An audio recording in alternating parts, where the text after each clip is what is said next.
And just before we go, let's end the evening with a word from the leader of the free world. I'll personally write a check to anybody who can decipher what Joe Biden is trying to convey here. Yeah, that, well, what do you want to do with Biden? I want to box him. I should be so lucky. You know what I mean?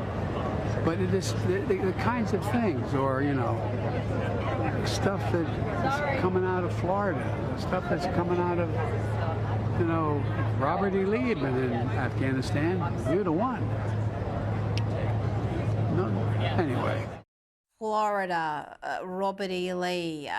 How is that man dressing himself, let alone leading the most powerful nation on earth?